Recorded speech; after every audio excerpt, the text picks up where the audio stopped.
Hello, new faculty. Welcome to AT Still University and welcome particularly to the Doctorate of Medical Science program. I'm Dr. Beth Poppery. I'm the administrative manager for the program. I kind of do everything on the back end side of everything, stuff that's non-academic in nature, try to keep the ship righted and moving in the correct direction. So I'm going to be probably your primary contact for a lot of things, especially anything that's non-academic in nature. And I'm just kind of here if you need for anything. If you don't know, contact me. I'll point you in the right direction if I'm not the right person. So we're going to dive right into this. We've got a few things we need to cover. The administrative stuff, it's not the most exciting of things in the world. I'll just kind of tell you that right now. But hey, you know, it's not too bad. So we're going to pop through here real quick. Let's go to our presentation and we should have. Yep, hopefully we've got a good green bar and we've got our presentation running. And I apologize if I'm looking the other direction because I'm trying to find my slides. So this is going to be your administration orientation for new faculty. Yay, that's you guys. So these are the topics that we are going to cover. And it's going to be your ATSU email, multi-factor, contracts and pay, probably the most important thing, monthly faculty meetings, required employee training, required employee education, I think it's called now, COVID-19 requirements, attendance, that's your students' attendance in class, not your attendance, grades, final grades and incompletes, student issues, not that we have any, but we're going to give you the resources just in case, graduation, fun day all around, and faculty resources. So we're going to dive right into our next. So let's just jump right in, right? Okay, email multi-factor authentication. So this is where we're going to talk about your ATSU email, which is very important. Your ATSU email, please check that on a regular basis. That's how I communicate with you. That's how Dr. Danielson communicates with you. That's how you're going to get information from the university. So please, I know it's one more email to check. You can forward that to a personal email or another work email if you choose to, but please do check that email. When I send you contracts right before you teach a block, I will send you a contract. It will come to you at your ATSU email. So if you're not checking it, you're going to miss some important information.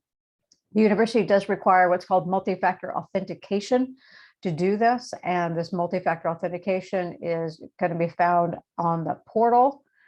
Let me click in here real quick. Let me make sure. Stop my share. Let me go back to, let's go to Google.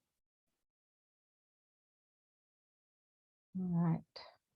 See where my green bar is at. Okay, so in your multi-factor, you're going to be looking at my.atsu. So you're going to pop in here. This is going to be your portal, right? Here's multi-factor. If this icon doesn't populate, go up to this search icon up here and type in MFA in the search. MFA, you're going to find it, click on it. It's going to take you to this page that tells you all about how to do this. This page you'll want to leave open and leave that page open while you go to Google Authenticator app. So on play.google.com, you're going to download this application. Please download this to your phone or to an iPad, not your desktop, because you need basically just put it to your smartphone if you have a smartphone. So download that. And once you have it downloaded, open that application on your phone, come back to this page, use that app, scan this QR code with your app on your phone. It's going to give you a 6-digit number. Enter that 6-digit number right here, hit submit. Bob's your uncle, you are authenticated. All right, so that's how we're going to get to that point. I apologize for flipping back and forth here a lot on this, but here we go. Okay, so that's your multi-factor. So if you have any questions, you can contact our IT department. I'm going to give you resources for IT here soon as well. I'm going to pop in here real quick. So contracts and pay dates, very important, obviously, right? We all want to get paid. So about 4 to 6 weeks before the block that you teach, that you're going to be teaching, I will send you a contract. It's going to come to you via DocuSign. That's the software we use. And so it's going to come to you'll get a link in your ATSU email. It says, here's a DocuSign document to sign. Please don't ignore it. Click on the link, go through, review your contract, sign it. If there's any issues with the contract, if I've spelled your name wrong, hopefully not, please let me know. I will get those fixed. Pay scale for core classes, elective courses, anything basically not capstone, $4,000 per class per section you teach. Some people teach 2 sections of the same course, so they get paid $4,000 for each section. Capstone, you're paid $4,500 for each course section you teach. Pay date, I try to get you guys paid on or near the last week of the block. So in week 10, I try to get your checks out to you guys. It's a direct deposit. You probably should have all done a direct deposit form with HR. If you are a full-time ATSU faculty member, this is overload pay and it would come in your regular paycheck. But for the most part, everybody that this related to, you're going to get a direct deposit check for that amount, less however many taxes you have taken out. So monthly meetings, these are the monthly faculty meetings. Please kind of pencil us in, right? 4th Tuesday of every month, 4 p.m. Arizona time. We're on Mountain Standard Time. Arizona does not do daylight savings time. So we are always on Mountain Standard Time. So kind of pencil that in. Dr. Danielson will send you an email invite. So again, check your ATSU email. It'll have the link to the Zoom meeting in it. We do record these meetings. So you're required to either attend the meeting and or please review the recording of the meetings, which we'll post on the faculty lounge, which I'm going to show to you here in a second. So those are very important for you guys to pay attention to it and attend if at all possible, please. Required employee training, required employee education, I think it's called now. If you didn't do this when you were onboarded, it is due every year. Every employee has to do this every single year. Before they say December 31st, I say December 1st. Just please get it done before the end of the year. It's in UltiPro, which is on the portal. And I'm going to show that to you real quick here. And it's under the UKG Pro Learning. You're going to search for REE. And we pay you $100 for taking it. So when you finish the training, let me know you finished the training and I will get a check out to you for the $100. So let me go in here real quick. Let me switch out my screens again and I will show you the UltiPro. So in UltiPro, again, we go back to the portal. This is the UltiPro, kind of weird looking smiley face. That's UltiPro. Everybody has an UltiPro account with the university. It's on payroll. Here's the UKG Pro Learning. Click on that icon, please. Then that will open up the Learning Center in UltiPro. And the fastest way to find it is to use the search engine. So in search, you're going to type REE, search, and you're going to find a required employee education. This is from last year. They don't have the 2022 up yet. You'll get an email from HR when it is available. But when it is available, it's a required employee education 2022. You'll click on that link and finish it. Take about an hour. I took 2 hours to do this one because I think I was just ignoring and walking away from it. But anyway, it should take about an hour and a half, the absolute most. So we'll get through that. So that's a required employee training, okay? COVID vaccine, COVID-19 vaccination. I'm sure we're all really tired of hearing about this, but all our university employees, regardless of where you are physically located, must provide either proof of vaccination or be tested weekly if you have a medical or religious exemption, okay? So those are your options. So either submit proof of your vaccination if you didn't already during your onboarding via this fast track vaccination form, or if you're requesting an exemption, here's the exemption form, but then you will be required to do the weekly testing, okay? And that's through the HR portal. This presentation will be posted for you guys as well, so you'll have all these live links, okay? Attendance, this is not you necessarily, but your students' attendance. So we must take attendance, student attendance, the first week of every single module for every single class that is taught. That is a federal requirement. We'll lose our federal financial aid if we don't adhere to this. So please make sure you do this. I'm going to apologize in advance. It is a cumbersome process to do, but it's what we have. And if you have any issues accessing it, you're going to need to contact IT, because if you can't open any of these links, it's probably an access issue that only IT can help you with. So here's their website. Here's their phone number.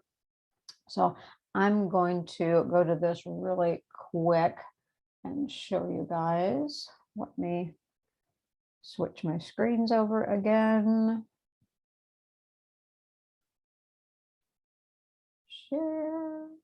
Okay, so attendance. So this is your faculty lounge page that's in Canvas. So you'll have access to this all the time. So within the faculty lounge, you can go to attendance instructions, how to take attendance. And I will remind you of this the first week of every single class. So don't worry too much about it. You'll get reminders. And then here's the online attendance instructions. And I will just let you know it's tedious. It's terribly tedious. And hopefully if that populated and you should still be able to see that. You're going to go to the portal. From the portal, resources, academic resources, campus nexus, staff faculty portal. It's going to take you to the open a portal page, and you're going to click on gradebook. You're going to click on your class. You're going to click on build grid. I believe student specific date. If you click on that, and like I said, it is cumbersome, right? I'm so sorry. Build grid. And then from there, you're going to see all of your students populate, and you're going to put a P if they're present. If they are not present, you're not going to do anything. Okay. So my big point for attendance for you guys, if your students have not logged into your course, they've not acknowledged the syllabus, which is required for every student before they can see any more of their classes, they have to acknowledge the syllabus first. So in the gradebook, you should see whether they acknowledge the syllabus.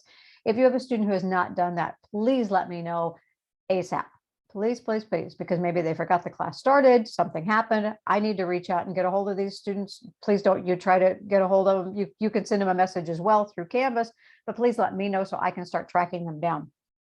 Reason being is because if they don't show up, we just rather kind of get it cleared up in registration earlier than later. So please let me know if you have a student who has not acknowledged the syllabus and checked in that first week, so I could take care of, so I can help follow up with them before you mark them absent.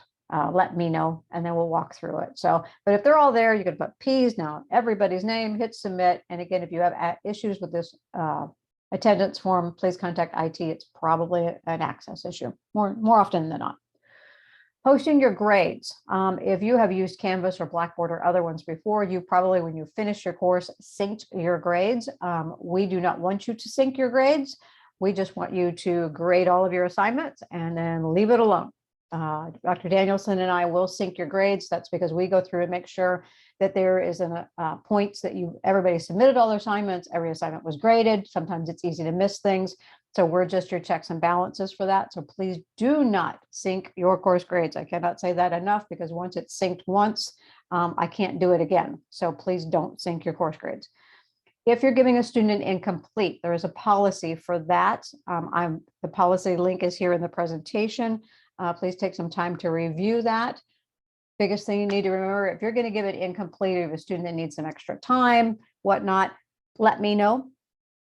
Because there's a back end that I need to do for that. So say, hey, Beth, I need to give, Joe Smith an incomplete for the class. Great. There's an override column in your grade book. So you're going to see grades all the way across. It's going to calculate. Then you're going to see an override column in the very, very end of your grade book. Joe Smith, go to the end, override. You're going to put I, the letter I, and the pound sign, and then hit and click off of it. Don't need to do anything else. That I pound will stick in there, and then that will push over as an I. But I need to know that because I have to help track that student and make sure we get a grade change and that they follow through with you and finish their homework accordingly and get that taken care of. So there's a little back into it. So long story short, if you're giving an I, let me know. I'll help walk you through it. So you don't have to read that horrible long policy that I took a lot of time to write, but you don't have to read it. So just please let me know if you're giving an incomplete grade. Student issues. Never have student issues, but if we're going to have one, great to know you've got resources. If it's academic, you're obviously the primary responsibility for anything academic in your course. The student doesn't like the way you graded something. They have questions about, this assignment. All of that's primarily going to fall on you. If the student is being belligerent, if you're they're going beyond your comfort level to deal with them as a professional faculty member, you can now elevate that concern, and please do. If it's capstone, to Dr. Bernard. If it's the education courses, Dr. McMullen, all other courses to Dr. Danielson. If it's non-academic in nature, student says, hey, you know what, I've got a medical issue. I'm in the hospital. I've been in a car wreck. I just had twins. I got married. I'm moving. I just got called up for active duty. All the above happen and have happened. Tell me, contact me, say, hey, Joe Smith was in a car wreck or whatever. I will follow up with the student and I will take care of it from there. We might have to pull the student out. I might need to work with you on what an incomplete would look like. If it's not too far into the semester, within the first 2 weeks, maybe the student's able to drop the course, but we need to work on a plan of study and a plan of action for that student. And I want to keep you in the loop, but please, if it's something that's personal in nature, let me know and I will work that out and keep you informed as to what's going on. If a student is missing for more than 1 week, if they just haven't submitted anything in a week and they're not contacting, they're not communicating back with you, let me know immediately and I will try to contact them. I have other resources to be able to reach out and contact those students. So that's very important that we know what's going on. We don't just want to leave them out there hanging and just say, oh, well, they're not showing up, so I'm just going to ignore them. Please don't do that. Let me know if you have students that are not participating. Graduation, fun stuff, right? Graduation starting next year is going to be in September, and that's because that is when our master's and PA students graduate. So we are going to be graduating on the same day in the same ceremony with those students. That just makes sense, right? Master's of PA, Doctorate of Medical Science. So our next graduation is not this September, but next September. It will be in Mesa, probably at the Mesa Art Center. It's not required that you attend. We would love for you to come, though. We do cover your travel. We will cover your transportation, lodging, and meals. If you don't have your own regalia, we will rent regalia for you.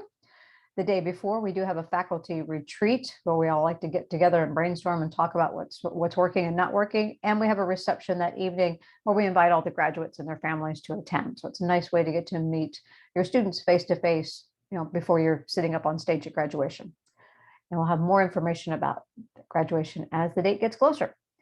Faculty resources, the faculty page, this Canvas faculty resources page for you guys. This is just a super great page for you guys to use. We created this and we keep it updated because we want you to use it.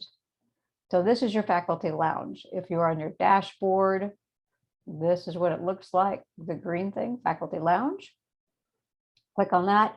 You're going to see a ton of stuff in here, right? These are going to be your bios that you can see everybody's bio in. Dr. Danielson, Dr. Simon, all the faculty, everybody's in here. So that's the bio page. I'm not going to go through every one of these.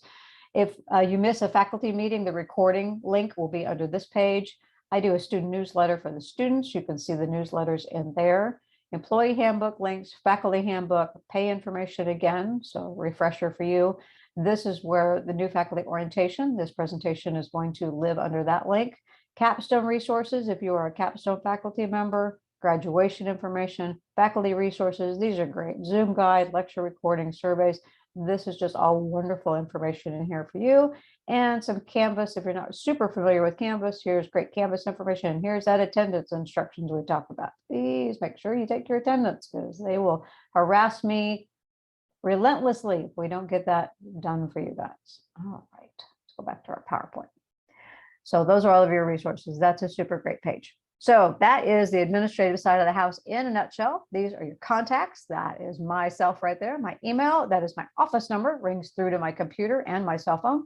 And that is my mobile phone. If you call my mobile, text me and say, hey, it's so-and-so, so I know it's you, or call and leave a message. I probably won't answer it if I don't recognize the phone number like everybody else does, but you can text me on that number as well, or call my office number. Dr. Danielson's email and his phone number, that is his mobile. I will let you know I'm physically located here in Scottsdale, Arizona. If I didn't mention that earlier, Dr. Danielson is physically located and lives in Michigan. Dr. Bernard lives in Alaska. Haley is our instructional designer. She's also going to do an orientation with you. Please only contact Haley when it's directly about the curriculum inside Canvas. Those particular questions, she doesn't handle student issues. And she's not your IT support, so please use IT appropriately. So that's Haley's information. Haley also lives here locally here in the Valley.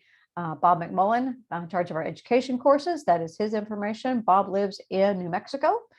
And that is our IT contact. That is their website, and that's their direct phone number. And that is HR and the HR website. So hopefully that's going to get you guys through everything you need to know. I tried to make this as fast and as quick as I could, but please, anytime you have questions about absolutely anything, you just don't know who to contact, reach out to me. I will be there and more and welcome to direct you in the position right way you need to go. I'm pretty good at that. I've been with the university for quite a long time, so I don't think there's anybody I don't know yet.